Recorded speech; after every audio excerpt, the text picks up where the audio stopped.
watching the tape, did you see anything technically off with Caleb? No, just missed a couple throws. Just had one of those nights. It just wasn't at his best throwing wise. Saw things pretty well. Had a couple of missed decisions, but just missed a few throws.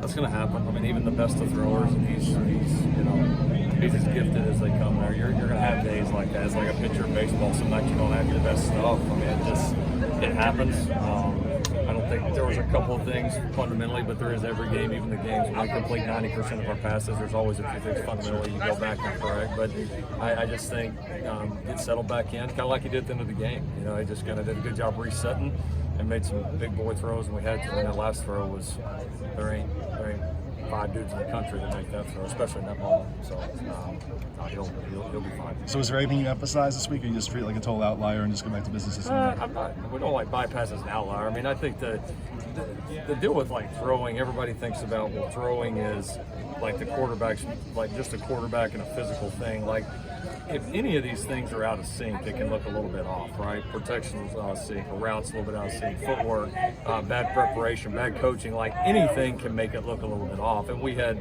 instances of all of those.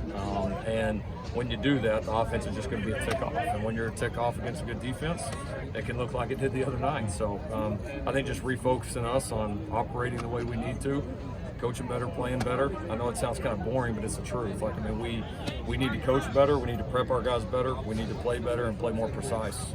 And I think we will this Saturday. What have you guys seen from Damani Jackson in recent weeks that give you the confidence to play him? He's getting better. He's finally getting healthy. And he did a good job responding. We gave him a little bit of a role the other night, or he earned a role and did a good job with it. So as he gets healthy and gets back on the field more, hopefully he can keep playing well and improving and build opportunities for himself, because he is talented. And it was good to see that it's his first game. You get in there in that type of atmosphere, and he made a couple really important plays for us. I have a couple big tackles, and they tried to sneak the tight end out on a play, and he had really disciplined eyes, which was good for a young guy in his first college football game to see and recognize. So I was excited about how he started, but just the beginning.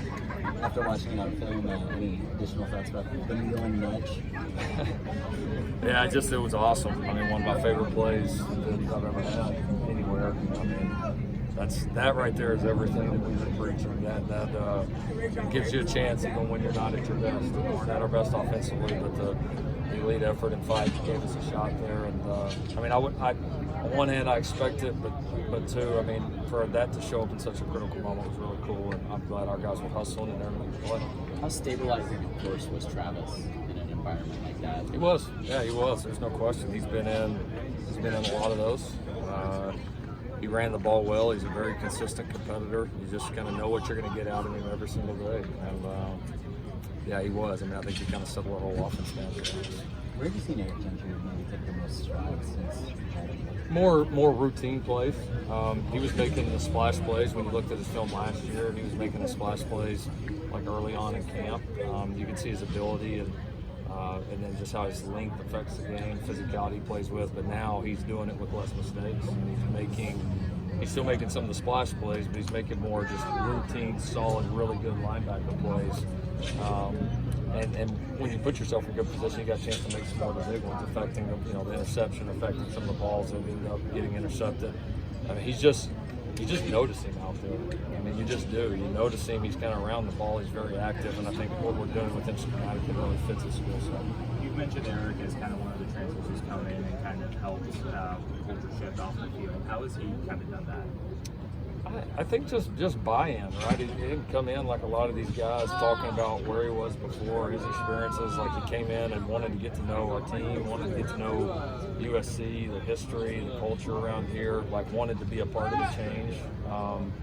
So it was just like almost buy-in more faster than you would expect, and just I want to be one of the guys, and I want to be one of you all, and not just with his words but with his actions. And then you do that, and you get on the field and you make plays. You're going to respect your team pretty quick, and he's done it. You mentioned that coaching needs to improve on the aspect of getting prepared for a noisy environment. What are some of the steps that go into preparing for that in future road games? Oh, I definitely get the question. I know I made the comment. I mean, there's a lot that goes into it. I would just say overall the coaching needs to be better, period. I mean, there's again, it's a fine line. When things are working good, there's a lot of people doing a lot of good things, and it can just take, an offensive ball, it can just take one little thing being a little bit off, that it's the impact that it can have, especially on the road, especially against a good team, it just magnifies mistakes, right? Whether coaching, whether preparation, whether playing, like everything's magnified in those moments. You just feel it. And so, the bottom line is for the offense, the offense has got to get coached better, and the offense has got to play better, regardless where we're playing. But certainly when we do play on the road, as time goes on, knowing that those mistakes will be magnified, we got to be better. You and Caleb have both talked about how important the trust is between you guys in this offense. How do you get to that point, maybe, and what is the feedback process like between you guys after a game, whether it's a win or a loss or any kind of to get there is experience, right? It's just, we've been in some of these moments together. We've been in several, home and away, a lot of different circumstances. So it's been, I think that's just kind of built up over time. Communication after a game, a lot of times it's, calmer, more relaxed. I mean, we get a chance to really take a look back at the whole thing. We talk about everything. We talk about the plan. We talk about how we prepared. We talk about what we called during the game, how he played. We talk about how we communicated during the game and where it could be better. So we've done it enough together now. We still need the communication. I mean, we have to, but we kind of know what we need to talk about when we come back in. And I think the big thing for us is we always leave the meeting 1,000%. So far done. You saw Bobby get all the snaps at left tackle. Is that a matter of Cortland's health, or is that something you foresee going forward? He'll be that guy. Yeah, Cortland was available. He was, kind of right on the edge. We felt like in a perfect world, by the time we made the game time decision, we thought in a perfect world that Bobby could go the whole way in this one. We think he's ready to do it, and then we think Cortland's right on the edge of really getting back to being himself. And so it was like, hey, if we can, Bobby can take all these. Cortland gets another week to be back. We felt like Cortland would be closer to 100% this week, and I think that's the case. Bobby came out of it really healthy, did some really good things, and then Cort's back 100% now. So mission accomplished. Thank you, Coach Riley.